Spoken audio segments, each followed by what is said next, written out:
2017. Tinrobak po niya.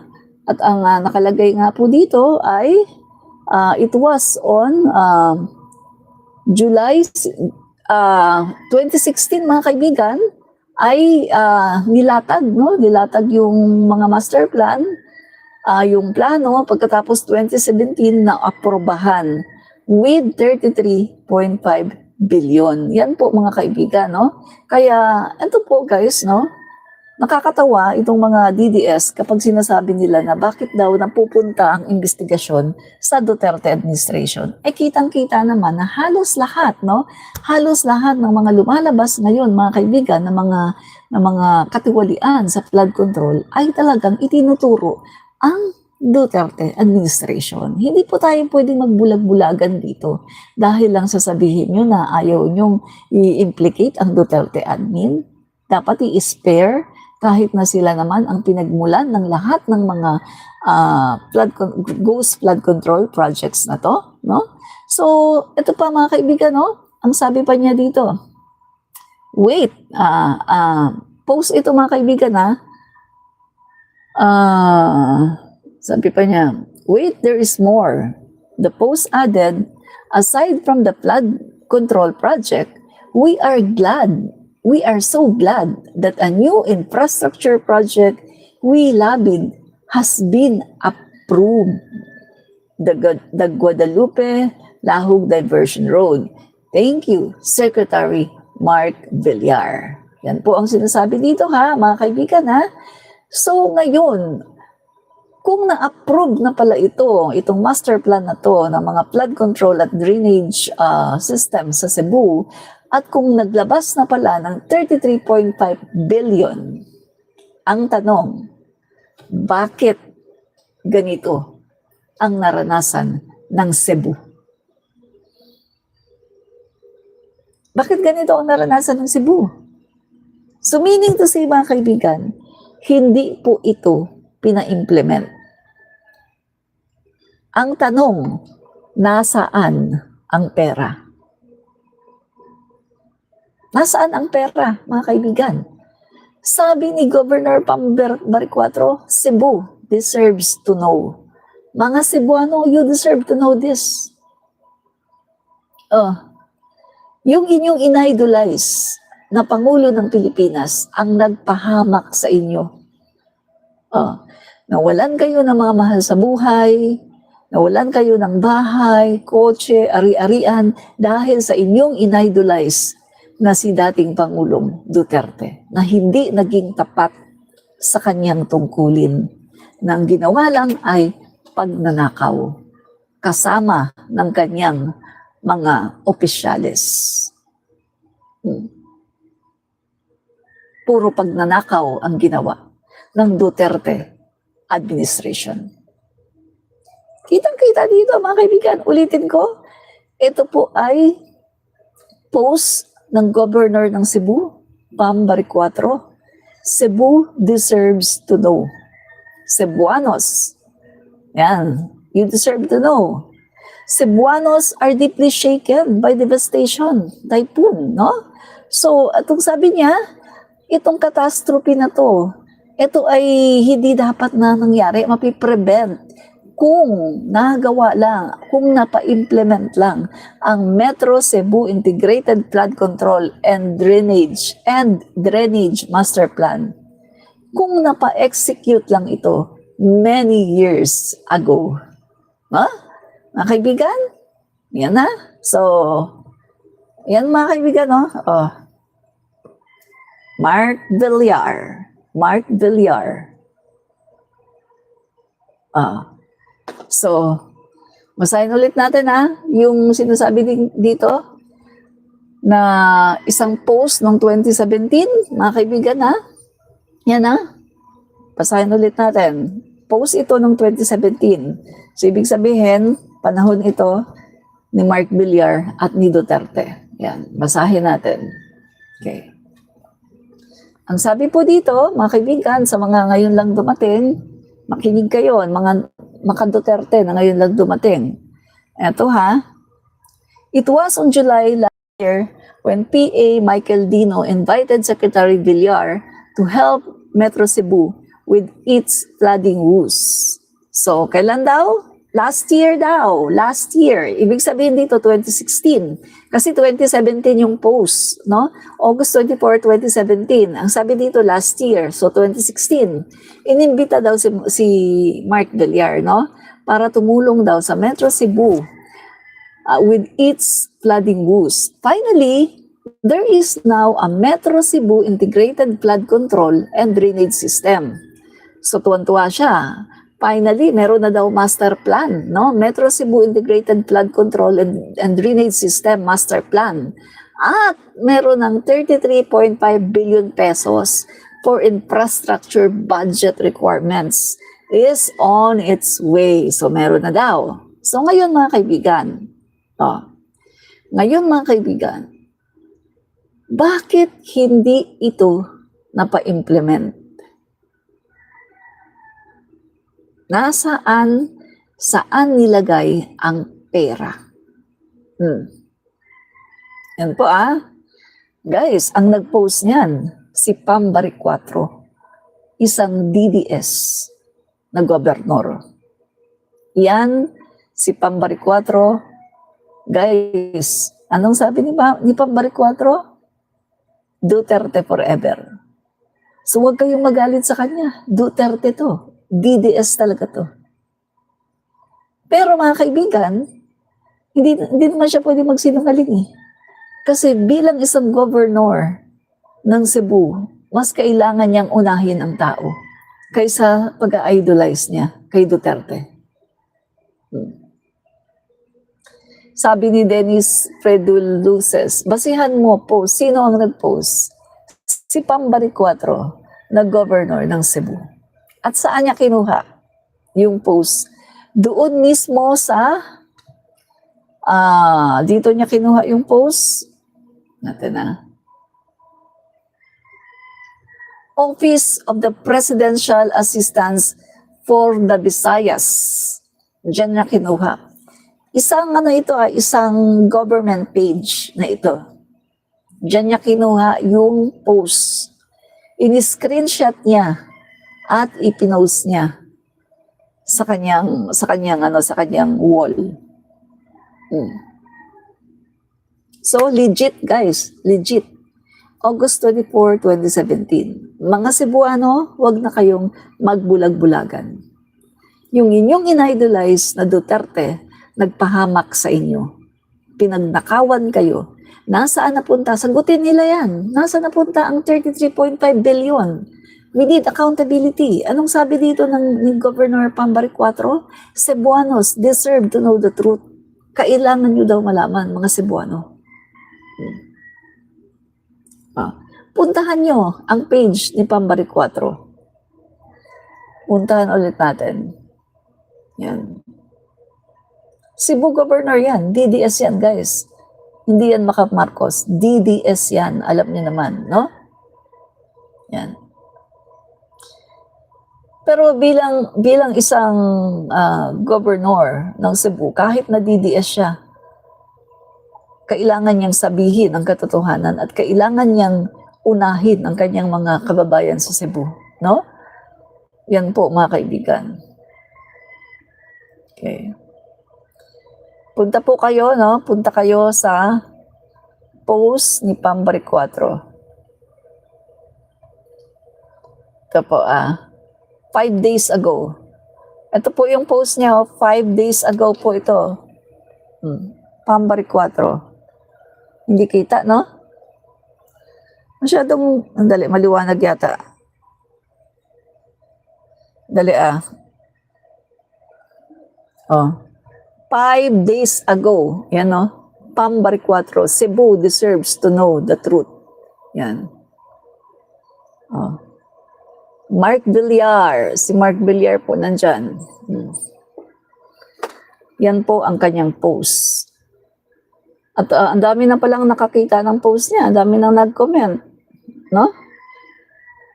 Basa nga tayo dito sa mga nag-comment. Basa tayong konti. Tama yan. Huwag kang makinig sa mga panatikong DDS. Ang Cebu ang tutukan mo. Yan. Ito naman. Sabi naman ng isa, Pambari 4, I'm happy to hear this gob. No political colors. The willingness to serve and save Cebu. Kadako ni mug kasing-kasing sa Sugbo gob. Please start it with you and the people who can execute changes. We Cebuanos will owe you a lot, and the future generations, millennials, are aging right now. Yes, we are in our 40s, but what we scared of is the Cebu when our kids are in the primes, no? So, I truly salute and appreciate the transparency and integrity you are showing in serving the island of Cebu. So, marami pong natutuwa sa kanya, mga kaibigan, kay Pambari 4. Maraming natutuwa na in-expose niya ito. Na kahit siya ay isang DDS, mga kaibigan, ay in-expose po niya ito, mga kaibigan. At gusto po niyang panagutin ang past administration patungkol po dito sa hindi pina-implementa na master plan ng Cebu, no, sa flood control. At ang tanong nga po dito, nasaan napunta ang 33.5 billion? No? Saan po napunta? Saan nilagay ng past administration ang pera? No? So, yan po mga kaibigan.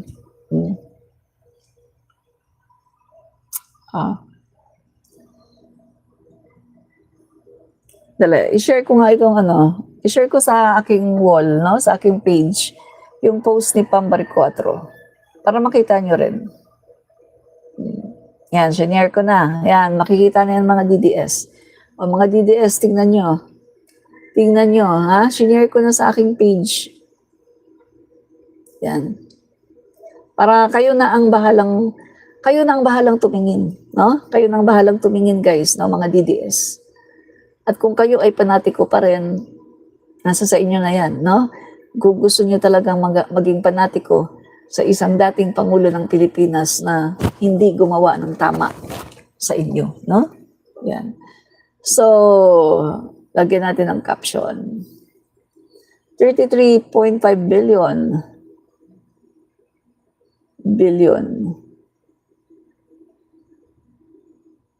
Saan nilagay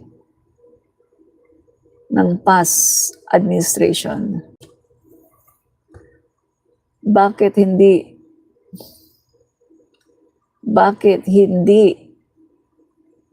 pina-implement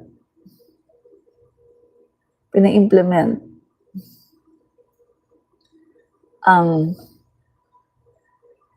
flood control master plan? Gayong may budget na pala. May budget na pala. Yan.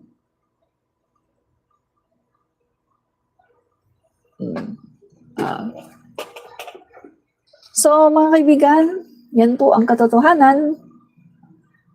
Ang katotohanan na ayaw tanggapin ng mga DDS. Diba? Pero kailangan yung tanggapin. Unahin natin ang ating bansa, unahin natin ang mga Pilipino bago ang pagiging panatiko. Diba? Yan. So, mga kaibigan, dito na tayo sa pangalawang topic natin. No? Second topic natin, guys. Yan. Okay. So, yung pangalawang topic natin, mga kaibigan, yan. Okay.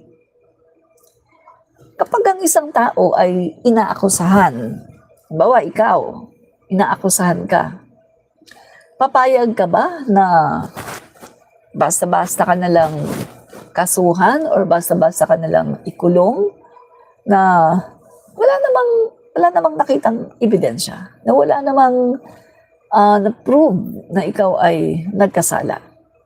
Papayag ka ba nun? Siyempre, kung ako ang tatanungin mo, hindi ako papayag. Kailangan may ebidensya. Diba? Okay. So, mga kaibigan, no? Ito,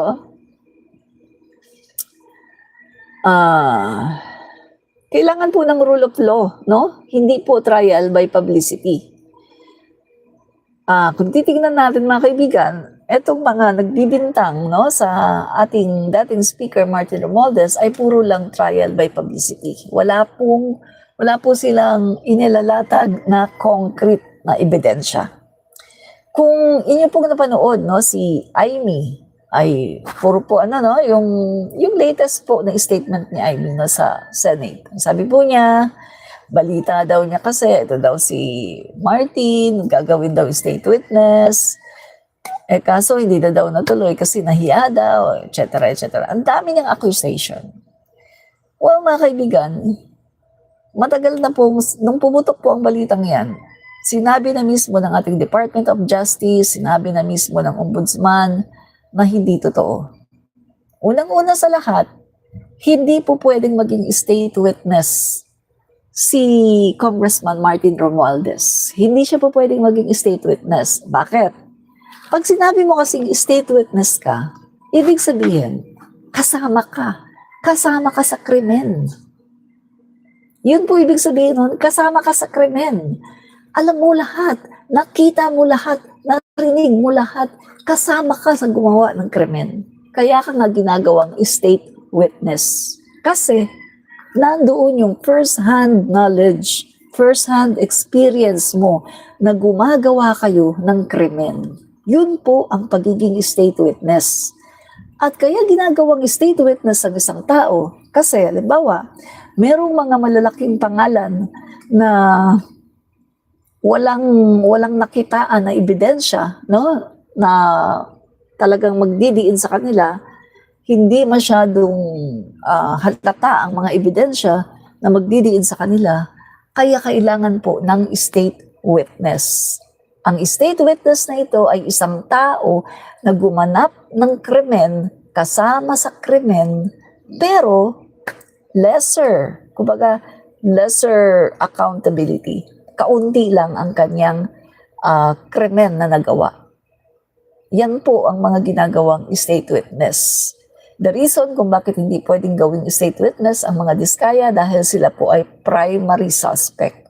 Sila po ang nakinabang, sila po ang talagang nagkamal ng bilyong-bilyong pera, limpak-limpak na salapi. Ibig sabihin, hindi sila pwedeng gawing state witness kahit nakasama sila sa krimen, hindi po pwede kasi ang dami po nilang kinita. At sila po, hindi po sila yung parang accessories lang, nandun sa krimen, naging accessories lang, tagatingin lang, tagabantay lang. Hindi po ganun eh. Sila po yung mga primary players, kumbaga. No? Itong mga diskaya, kaya hindi po sila pwedeng gawing state witness. Same with Congressman Martin Romualdez, hindi siya pwedeng gawing state witness dahil hindi po siya sangkot. Hindi po siya kasama sa krimen. Ang pagkakaiba po no, ng diskaya at kay Martin Romualdez, ang diskaya, hindi siya pwedeng gawing state witness kahit nasangkot sila, hindi sila pwedeng gawin na state witness dahil napakarami nilang yung participation nila sa krimen ay kumbaga primary po. Sila po yung nagkamal ng limpak-limpak. Sila po talaga yung talagang kumbaga primary suspect. Si Congressman Martin Romualdez, hindi siya pwedeng gawing state witness dahil hindi siya sangkot sa krimen. Hindi siya kasama sa gumawa ng krimen. Walang paper trail, wala ang pangalan niya, wala ang pirma niya, wala ang kanyang presensya. Meaning to say, wala siya sa krimen. Kaya hindi po siya pwedeng gawing state witness. Kaya nga nakakatawa ang isang Amy Duterte na walang alam, naturingan na anak daw ng presidente, naturingan na matagal ng senadora, hindi niya alam